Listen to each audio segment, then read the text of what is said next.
Good day, everyone, and welcome. My name is Kayla Altman, and I am a Communities Coordinator at ASUG, and I am pleased to welcome you to the 4th episode of our Internet of Things webcast series, IoT, European Examples, and DSAG Perspective, and thank you for participating today. We do have a few announcements before we officially begin. The first is just a reminder that you can look for your personalized webcast listings each Monday in our webcast newsletter. And you can visit us on asug.com to register for those webcasts or any others in this series. Today's webcast will be recorded, and that recording along with the slide deck will be posted to our discussions area on asug.com. We will also email out those materials later on today. For those of you who are interested in analytics and business objects, we do have a fantastic conference coming up in Austin, Texas at the end of August. So we do encourage you to hop on over to sabach.asug.com to learn more and to submit your registration and join us for 3 full days of education and networking. Co-located with that event, also in Austin, will be the SAP Business One Summit. So for those of you who know any Business One users or potential customers, please do let them know that this event is happening and encourage them to attend. ASUG has also made a commitment this year to advancing the human resources education area. So if you or anyone you know has an interest in human resources, please encourage them to contact us at hrcommunity@asug.com to learn more, and we can then connect them with some additional resources. It is now with great pleasure that I turn us over to our community advocate for the Internet of Things, Paul Kurchina, who will share a little bit more about the series and introduce our speakers. Paul? Thank you, Kayla, and welcome everyone to today's call. Time is going by quite fast. I mean, we're now on episode 4 of our 8-episode webcast series. Remind people as well, all the prior webcasts, in case you've missed any of them, are also being recorded. So all the replays and the slides are now available to you as well. In addition to that, I want to highlight June 16th. We have a very good webcast focused on operationalizing IoT data for predictive analytics by a very good speaker from OSIsoft and SAP, Dave Roberts. So I think you'll find that to be a very informative webcast, as well as a whole stream of webcasts going through till July 9th. We're doing this webcast series to further engage the ASUG community around this subject of Internet of Things. And this will be, in essence, it's the prelude to more and more activity that we're going to do through the balance of the year, both focused in specific line of business areas as well as by various industry areas as well. So we look forward to your continued engagement in this area.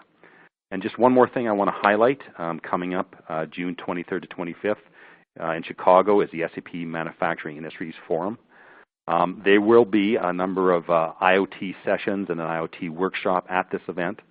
So I definitely would encourage you, if you fit any one of the industries that are laid out on the screen, have an interest in this topic from a customer perspective, definitely attend. So without further ado, I want to introduce today's speakers, 2 old friends of mine, Nils Hertzberg, with SAP and Otto not just as a member of the board of DSAG, but also as a customer with General Motors. Nils and Otto, over to you.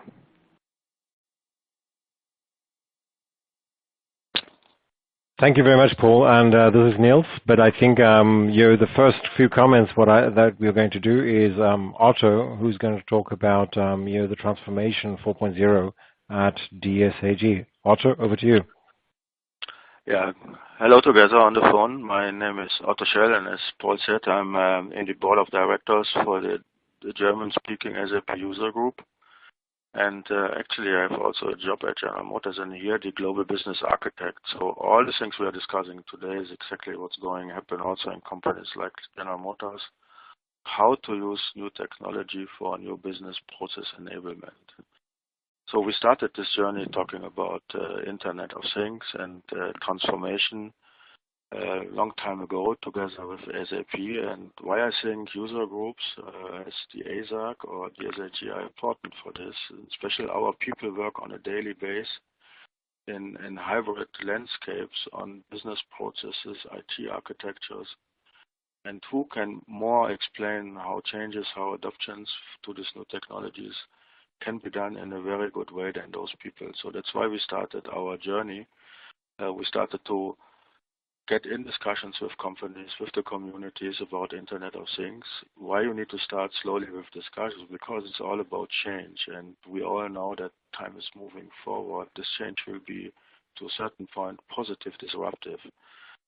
That's why we try to accelerate discussions, get people on the ground. It's more really like politicians going into an election saying, okay, that's the right thing to do, which is not easy because most of the organizations have long-term roadmaps, and I'm a strong believer that we have to change very fast to rethink your decision from yesterday to see it's the right decision for tomorrow.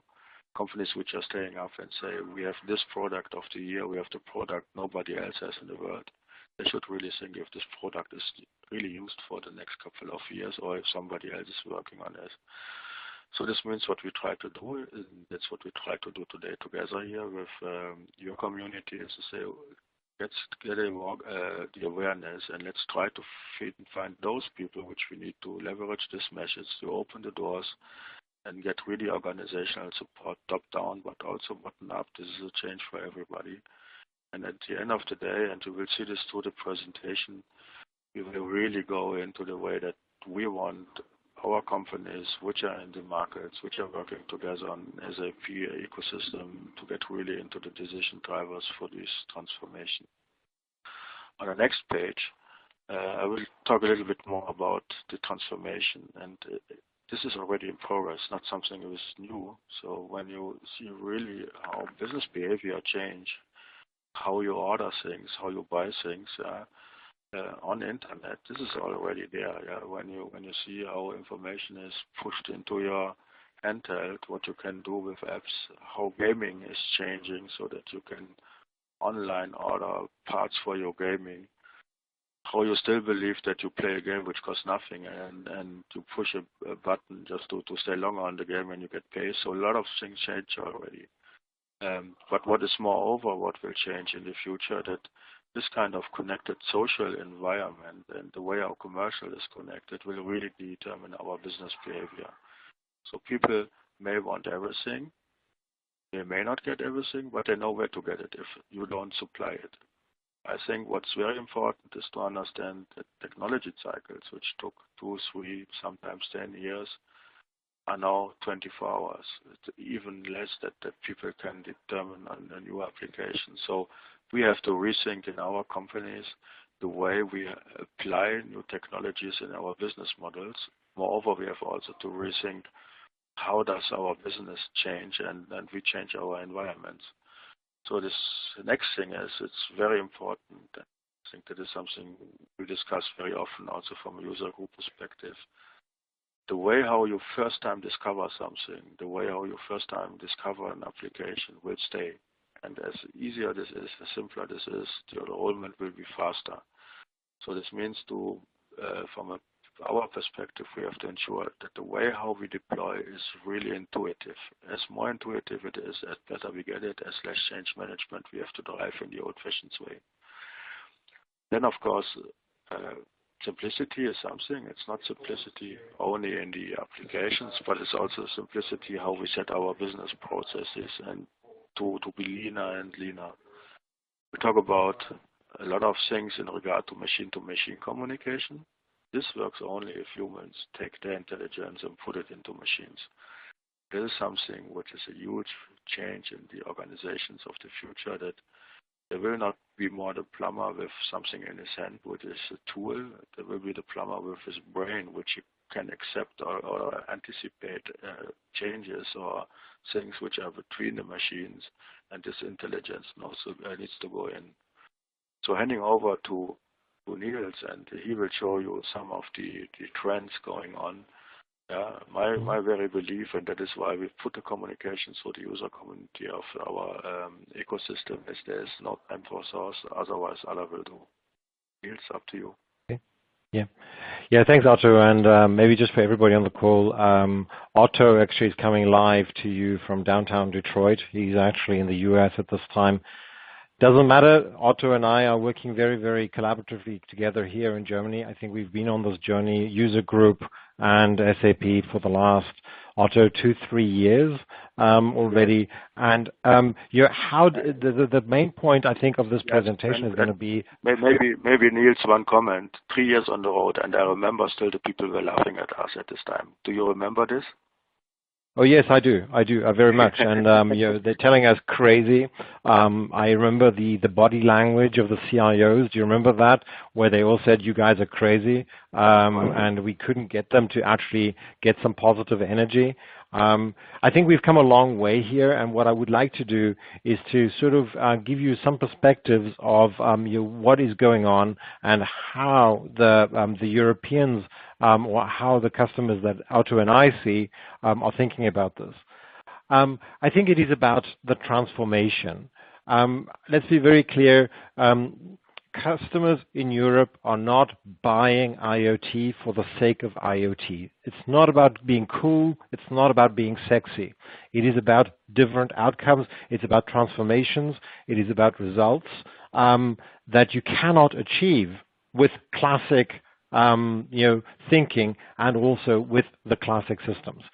And the clue here is to connect billions of things that provide you with insights that you were not able to get before, or if they were out there, they were so unaffordable because you needed humans to go out and look what is going on. That allows you to actually think about and take decisions and take action in a way never before, which then it is customer focused, allows you to you do something different in the eyes of your customer. You behave differently, be more cost effective. There are various outcomes that you can think about. The main point there, though, is that the way I see customers, they are very much outcome focused. They are asking for outcomes. Just today, I had one of the very major catering companies here in Germany looking at it and saying, we desire a different outcome. We've got lots of people doing an excellent job, yet, Nils, how can you help us them do more value add and less administration, less waste? And I think that is the key. And so what I said to them was, folks, I mean, the step number 0, I would say, is, guys, do you know how to connect the things that are important to you? Those devices, those assets, those sensors, do you know how to connect them? If the answer is yes, what do you get? You get thing to dashboard, thing to insight, thing to prediction, potentially. Okay, but that is only the part of the way, because ultimately you need to think of what you're going to do with that data. Once you trust that dashboard, what do you do? Okay, and then that is the link back into the systems that you already have. Applications, you can create applications on top of these platforms to help you understand the data in a better way. But I mean, I think, folks, ultimately, what the customers are here asking, and I'll show you a practical example in a minute. I'll show 2 in a minute. Is they want to understand in real time, and they want to act or react in real time. S/4HANA or the Business Suite, whatever they have, that is the backbone for insight to action. But okay, where does this insight come from? This is the question of IoT. IoT gives you the insight that actually allows you to react better, more effectively, more precise in real time. And it's an outcome. Now, what are outcomes? Revenue. It could be better availability of products. It could be loyalty. It could be cost of offering down. It could be being on time, more on time. Not on schedule, not on plan, being on time. When the customer wants it, you are right there. That, I think, is some of the discussions that we are having over here.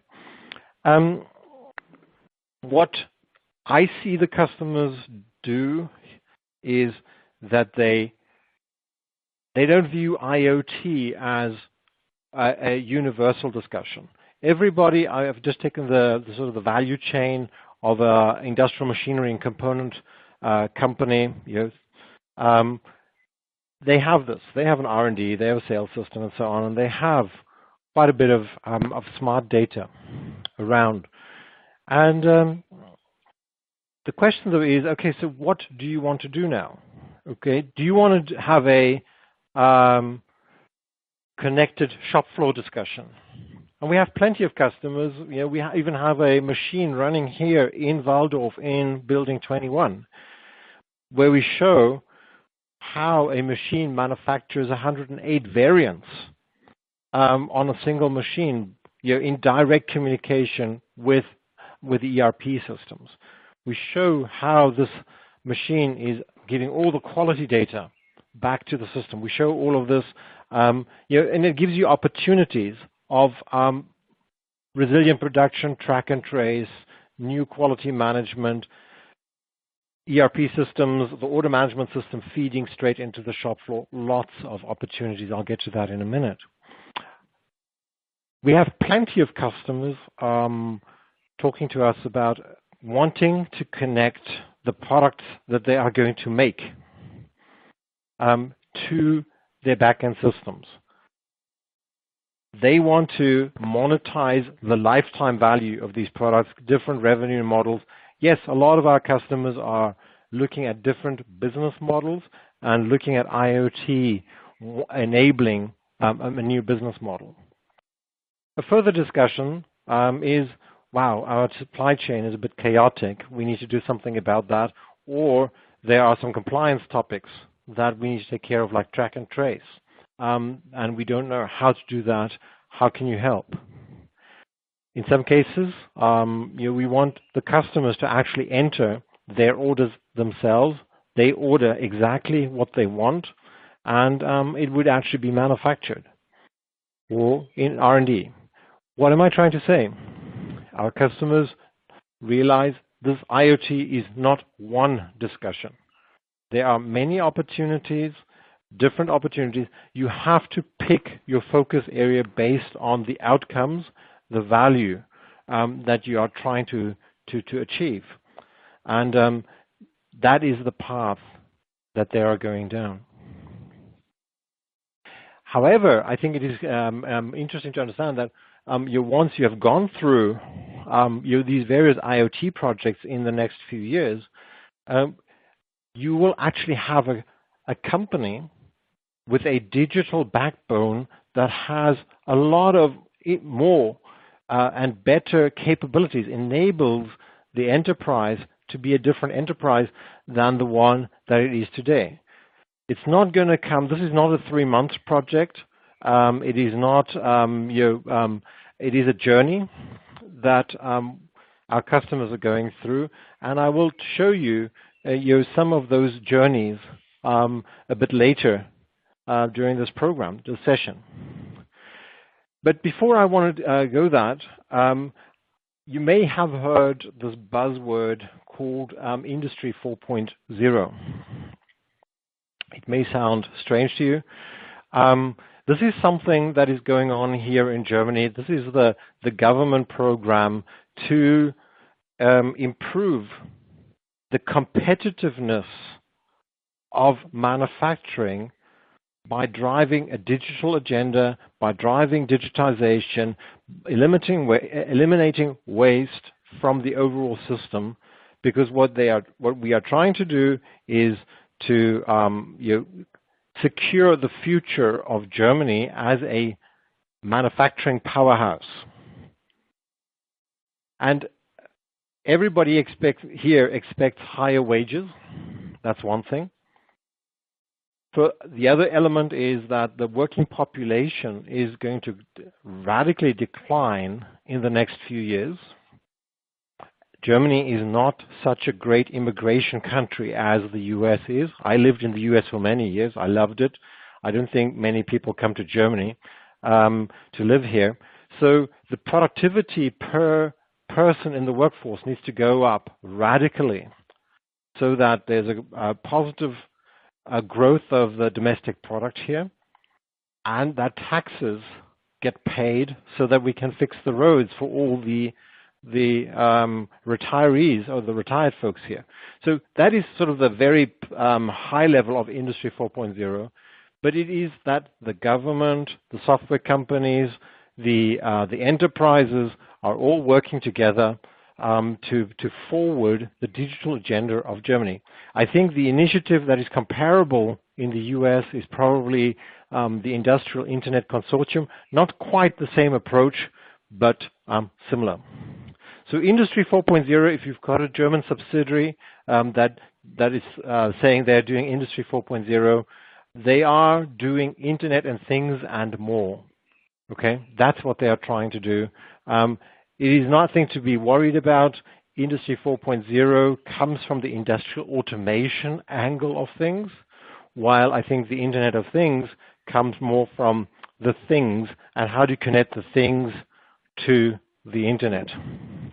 Otto, this is a point where you have to drive in, and I mean, I think you have some aspects that you want to cover. Yeah.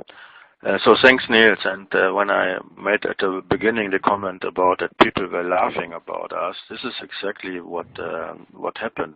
When Germany started with this Industry 4.0, a lot of people were only focused on what does it mean for the production, but it's even more. It's even about what does it mean for Germany, for Europe, what does it mean also for other countries around the globe, including America, from a change of where can you drive value. And when you see that Germany is not having something in the ground, so we cannot look for oil or for something else, we have our brains. So how do we transform the brains into future business? This is one of the discussions, but it's going beyond this. The question I always raise when I talk to people about transformation or Internet of Things, are you really diverge? Are you really able to think out of the box?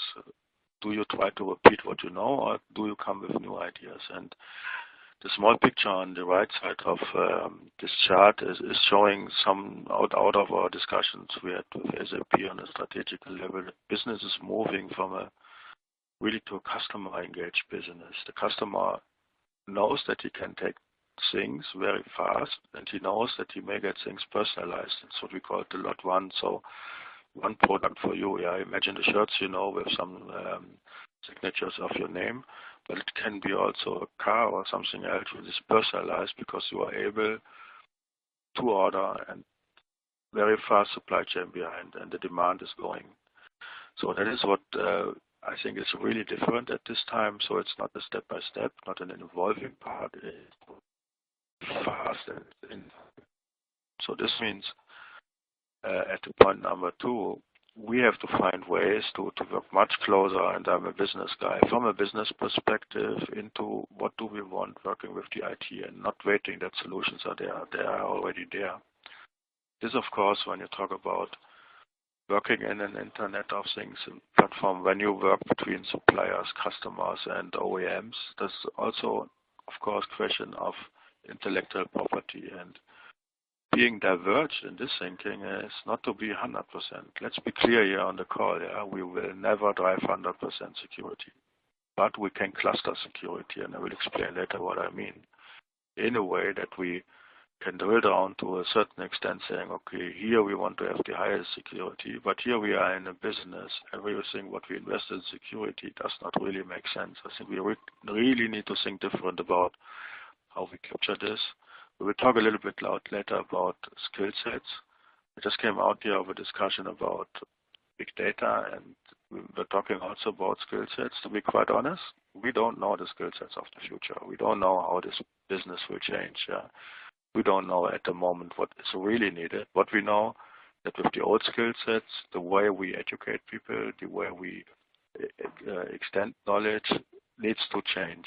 And at the end of the day, question to us, to companies, to the entire environment is, what do we really want? Do we 100% secure environment in sense of we have changed everything, we have done change management, we know everything before we go live, or do we put a little bit risk in, which makes us faster? And this is exactly the discussion we are driving also. You can imagine Germans are quite concrete, yeah, so there are some characteristics. To talk to a German company saying, take a little bit risk and go fast live is not a simple thing. But I think if you don't do this, talking about what is the value of speed versus really being 100%, we will fail in getting things fast in and really try what the future can bring.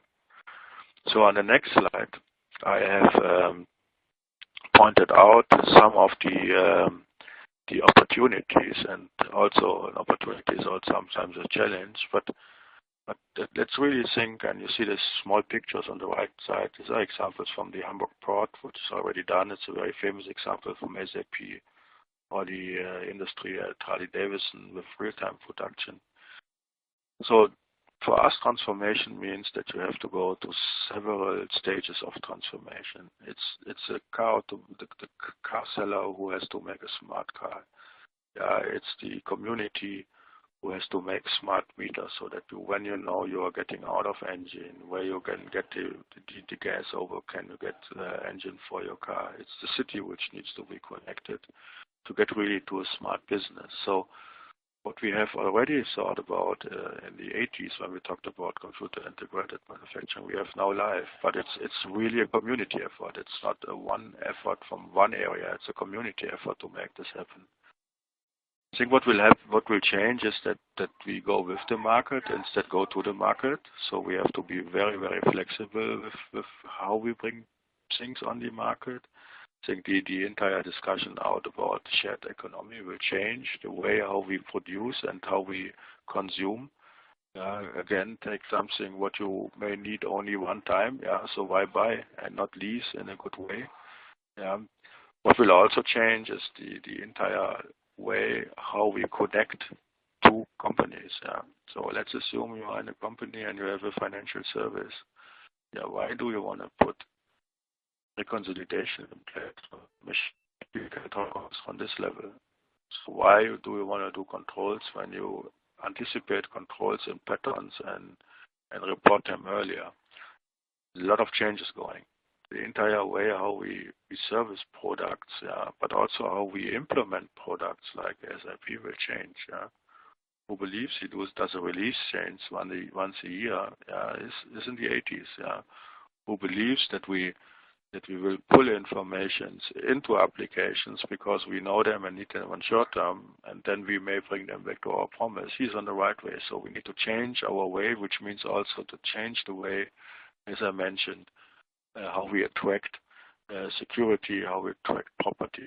And the small picture on the right side on the button is showing these three colors. And in these three colors is what I mean with clustering and bringing business benefits together and business realization. In this, we need to cluster what do we really need with security and safety. The picture on the top is what's going on in Germany at the moment in a very, very narrow way now. So companies are working how can they get their embedded old environments with sensoric into a kind of Internet of Things platform. You don't change your tools within a day. Tools have a long run, 10, 15 years sometimes. So what do? You put sensors on those tools to make them Internet of Things ready. On the other side, we create business models, and we have to find somewhere the layer. And this picture is my simple translation, and what Nils is coming up more as the Internet of Things platform. So how we handle applications, data, how do we handle analytics on this kind of things. So this picture is giving me a view saying, okay, guys, we need really to get companies in a global drive. We know that in some areas, cloud scenarios are still a discussion, especially when you talk about privacy. Here when you talk about German, and we wanted to talk about a little bit culture here also in this call. When privacy data of an employee has to go to the Works Council, which means this is a huge shift also for those guys, which I know that you can protect data and how does it go in the future. On the other side, without doing this, without having these discussions, you lose competitive advantage. So that all of the kind of things what we want to tell you here is huge opportunities. a lot of thinking. And I'm actually born in Cologne. Not sure if you know Cologne. It's very famous for the carnival. So I'm always half full glass. So for me, the challenge is something where I can get a grip on, where I find a gap, where I walk through and make it positive. And when you translate this chart into the opportunities, it's really good. And we will talk later a little bit about the skills. There's really something where I believe, that this is a job creation machine, but different. We will go away from really labor-related to more technology skills. It will be a very interesting journey, and I think when you see now the examples from Nils, you will understand what we are talking about. Yeah, thank you, Otto. And knowing Otto, it's the question: is it a half full glass of water, or is it a half full glass of beer? Because the guys in Cologne are actually quite famous for the beer that they make in Cologne. Folks, I travel so much. It's water. I travel so much. It's water. Okay, yeah. So, let me add color to what Otto has been saying in terms of the transformation, the skills, and what I've brought to you is two customer examples from here. The one is a company called KAESER Kompressoren. They make, historically, they are in the business of manufacturing compressors. The compressors deliver compressed air, ultimately. So they went down a path, and again, this underlines the point that it is a journey. It is not a 3-month exercise, and suddenly, boom, you are IoT. They went down a journey reimagining the customer service. So they went down predictive maintenance and connected their compressors and got a much better understanding of the behavior. So then they didn't only do predictive maintenance, they did usage monitoring, they did condition monitoring, and then they did predictive maintenance. That was version 1.0. And when I was on their website the other day, this is 2-3 weeks ago, this is the picture that I saw. Okay, German, yes, and I'll translate for you. That little cube in the middle, it says fixed price per cubic meter. Okay, fixed price per cubic foot of compressed air. So in other words, what KAESER Kompressoren is doing is they are not selling compressors. Well, they are still probably to their classic customers, but there's a new offering here, is consume compressed air. We are just going to give compressed air as a service. Okay? What have they done? They've moved themselves out of the capex brackets because compressors are capital expenditure. They're not even in the fixed cost element of your P&L anymore because you're not renting this thing. It is variable cost. If, let's say, if they actually install this at a car factory, if you don't build cars, you don't need compressed air, you don't need to pay KAESER Kompressoren. So competing in a completely different way based on data than many of their competitors can. Now, this is the picture that they draw of how they extract the data, how they keep it in their data center, they keep it secure, that drum with all the chains around it. And they have a fleet manager within KAESER who manages the fleet of compressors and makes sure that they are up and running. What is interesting about this model, when you are going to a transformation like this and you're saying, okay, we are going to offer air as a utility, suddenly a lot of transformation, it's not only IT transformation, it is also mental transformation, people transformation, business transformation has to happen. Because suddenly, if you are offering air as a utility, you want to be minimizing the service effort on the machines, not maximizing the service revenue. Suddenly, service becomes a cost center and not a profit center. So suddenly, behavior is completely different. You want to go out there as few times as possible, not as many times as possible. You want to make sure that the first pass yield on anything that you do during the lifetime is excellent. You don't come back the second time because the customer doesn't actually pay for it, the shareholder does. So you see, in this picture, you see that in German, I admit, there are a lot of beneficiaries from the data that is generated by the compressors. It is the sales guys who are more prepared to go and work with the customer because they know what the customer is doing. Development knows the weaknesses of the previous product, and in service, be it the dealer or be it the own service, the first pass yield is improved radically, I can assure you, radically, so that the whole service business becomes much more efficient and much more profitable for everybody. Just a very, very quick example of how IoT here with some of our customers is changing. The second customer example that I want to bring to you is this one. Folks, you may want to write down this name on a piece of paper as you're looking, Hagleitner. I don't expect you to pronounce it, you just need to write it because you want to actually, a bit later, go into YouTube and search for these guys, okay, and watch the video that I'm unable to show to you during this session. Hagleitner is a company in Austria that is in the business of towels, soap, and dispensers for washrooms. Okay, actually quite a boring business.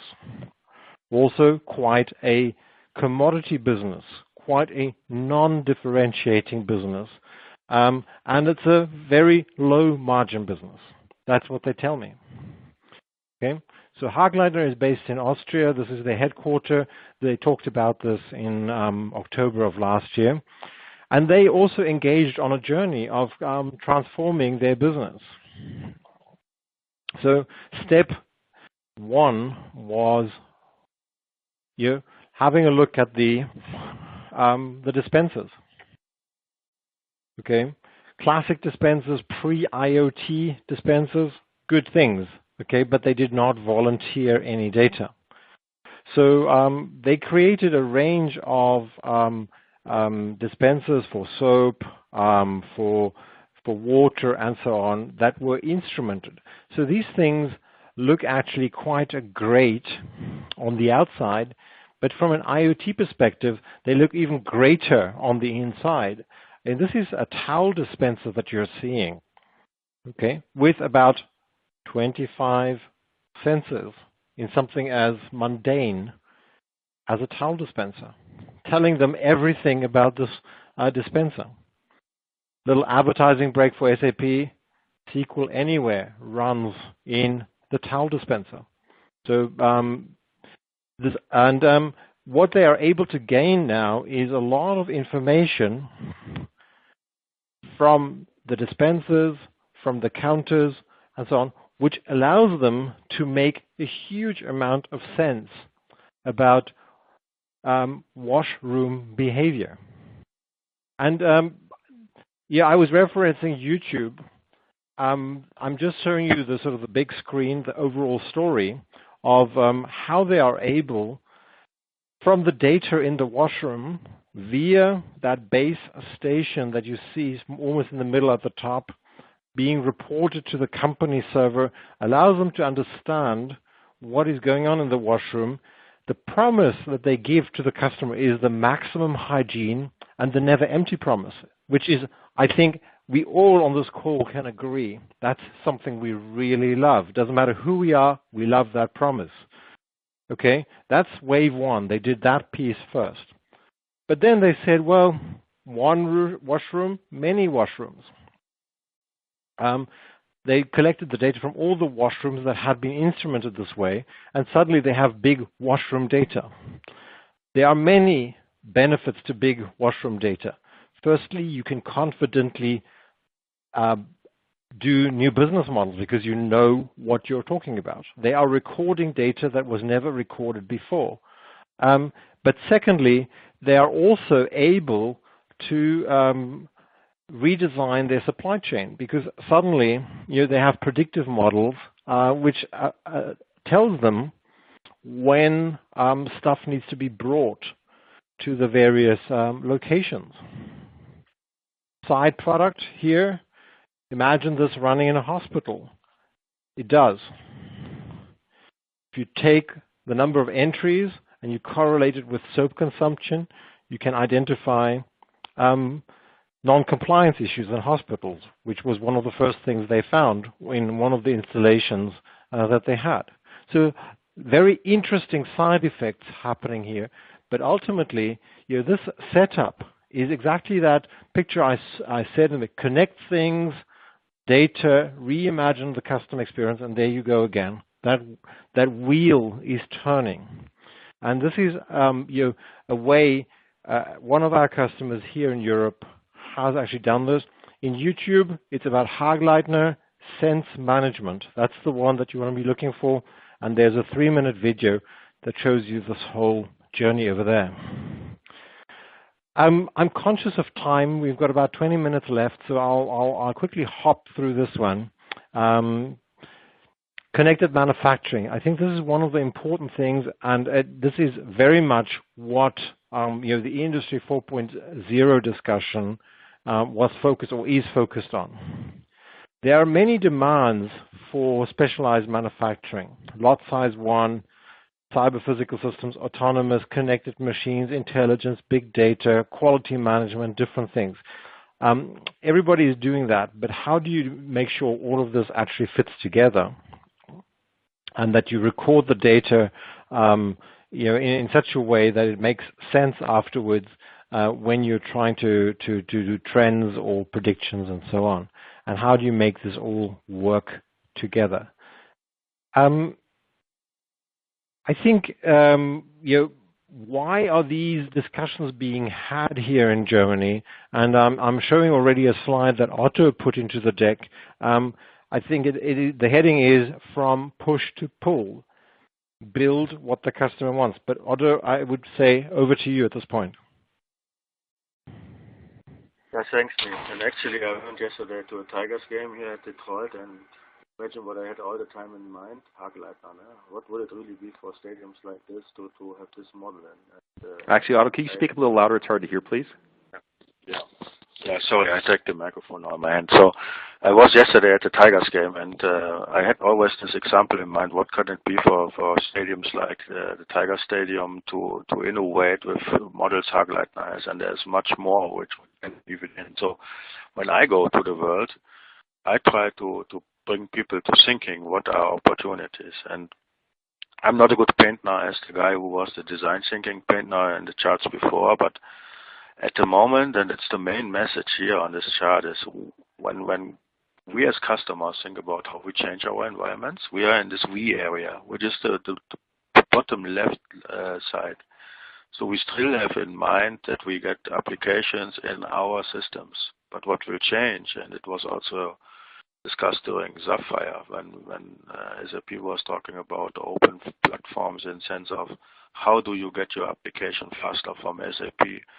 This for me means that I need to give out my data to an internet platform, and the data is used there. Why is it so important? Because that is the only way I come very fast to customer data and to get really into business with customer. What are the opportunities here now? When I really think forward and I can get an application from an SAP perspective, which is on an Internet of Things platform, I assume that all my legal requirements are already somehow covered. Yeah. So I'm just dreaming here, but I think that's going. Yeah. So when you see the integration aspects we have at the moment with partners of SAP, when we use different processor systems environment, all those things will change the way how we adopt solutions. And I wanted to bring this chart just as a think tank, how we go if somebody has a much nicer idea come up with. Yeah, we have to discuss what does it mean for hybrid data governance. How do we work with data in the future? Maybe similar as with complete different as we did in the past. Why talking about an 80-digit customer number when you have different way to match in real-time data? So a lot of things going forward, and I think it's up to you now to show some of the examples and opportunities to come.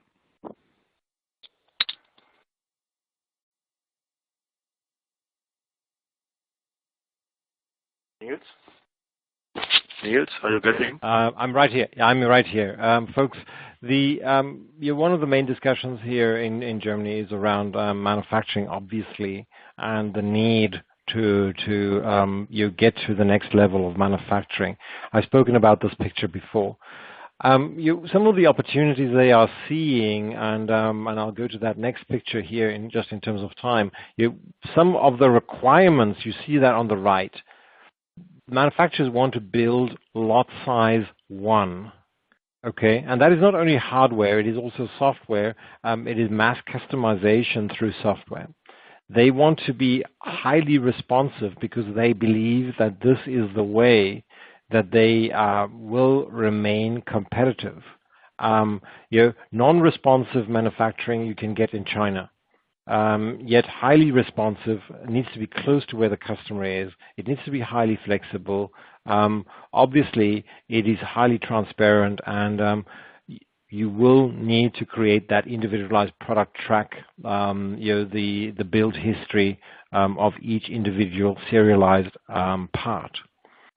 This is the kind of stuff that they are faced with. I think we are all experts in our field here, and we know that doing something like this will require a huge amount of data to be exchanged.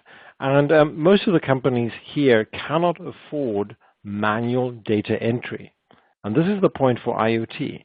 If you want to go lot size 1, to be responsive, flexible, transparent, and individualized, you need to be much more connected, and the data exchange between the various elements needs to be there. And it needs to be automated. You need to eliminate the opportunity for humans to create errors in this space. This is ultimately what it is. For sales order entry, for updating of processes from the manufacturing process into the QM system or elsewhere based on configuration, the planning production, all of these kind of things, the MES. So a lot of topic, and this is what is being very much driven, the discussion, but also the point implementations of the ambition to do this kind of manufacturing and make that manufacturing be the core of German manufacturing. And it's not the mass production stuff, it is the individualized stuff, what the customer wants. That is at the core of the discussion here. Otto, I just quickly highlighted what this is, and I'll be turning over to you now with what kind of implications does this have? Workforces, skill sets, opportunities.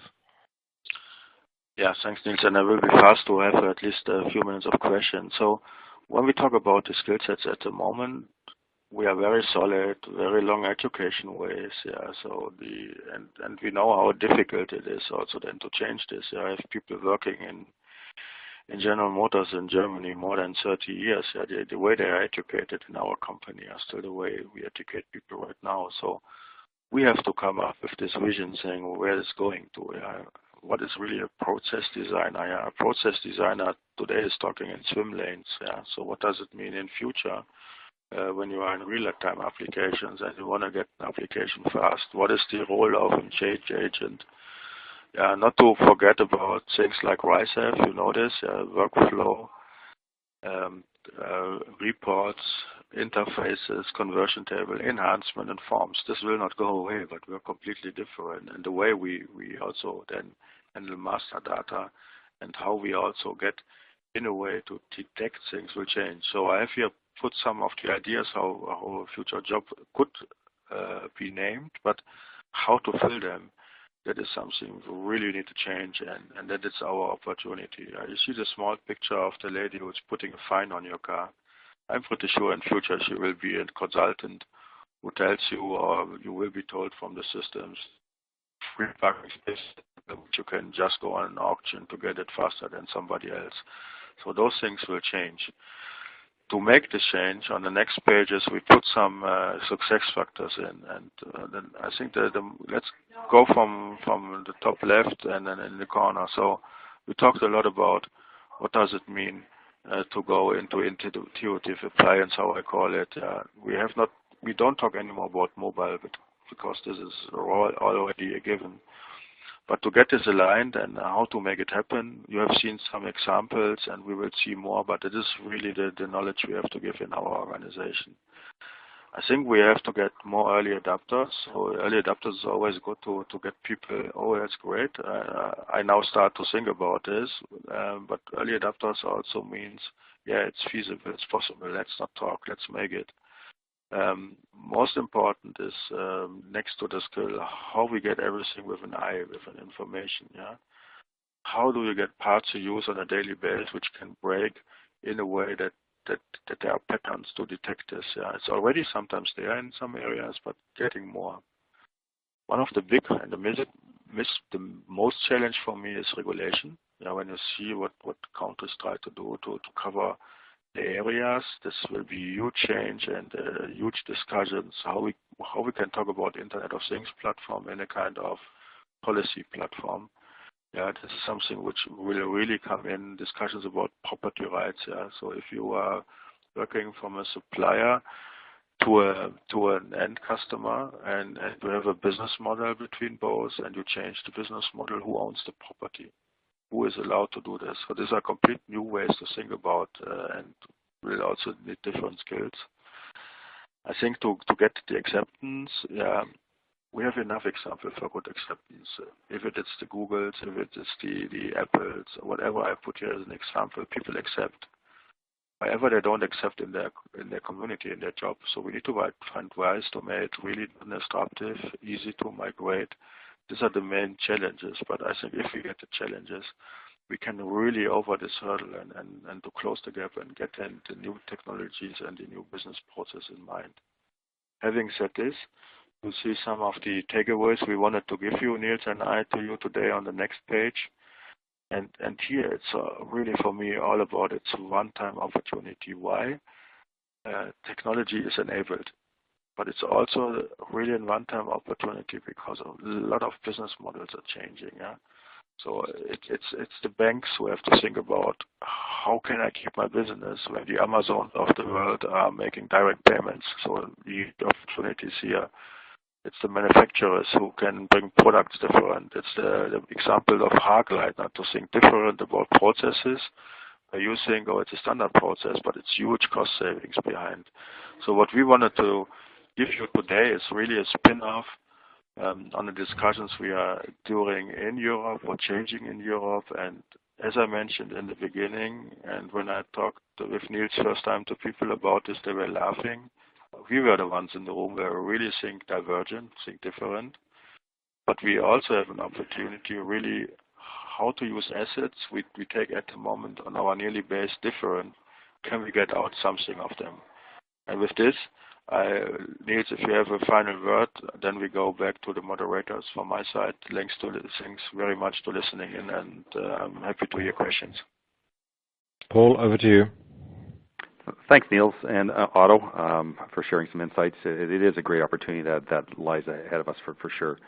And just a reminder, you can use the attendees can use a Q&A chat to post their questions.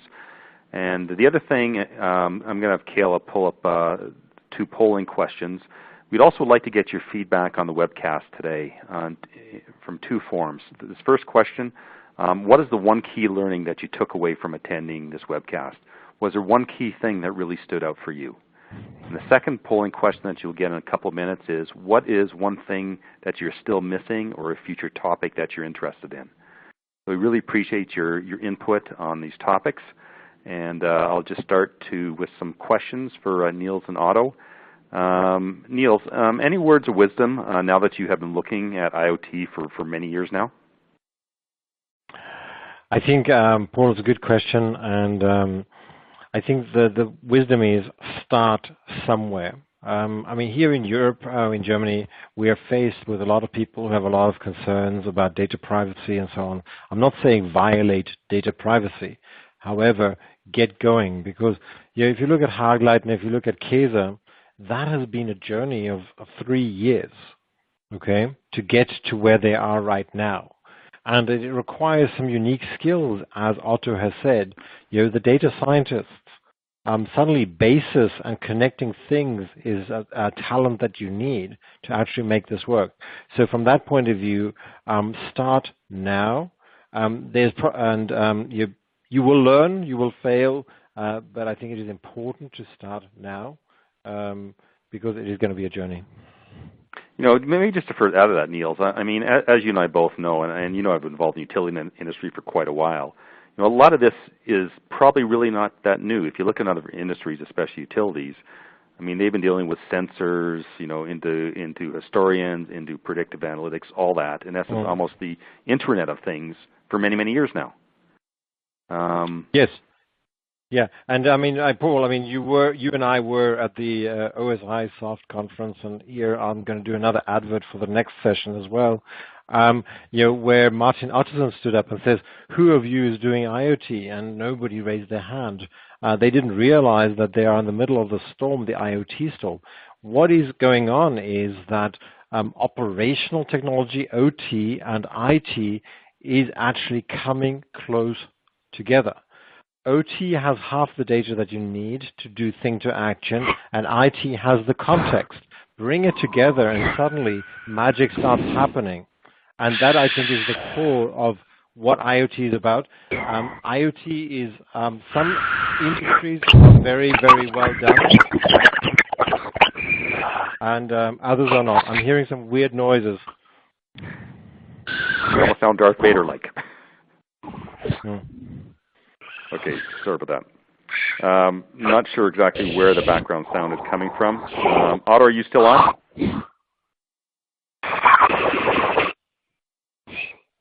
Otto?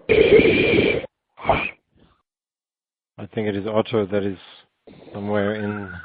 Right. Otto, we're just winding up in terms of maybe if you're having sound problems, if you could just maybe perhaps hang up and then we could just close down the webcast. A few questions. But... Okay. One more time. Otto, are you still on? He's hearing strange noises too. Exactly. So we're having some background sound, and we're actually coming at the end of the webcast. I would encourage people as well to, as I mentioned, sign up to the next webcast. And we're just going to try one more thing from a sound side, then try to fix it.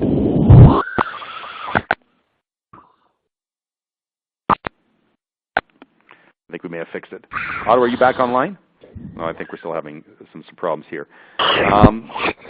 So I would encourage you folks, once again, thank you, Nils and Otto, for your participation. And thank you for people on the call for not just attending, but providing us input into our future topics.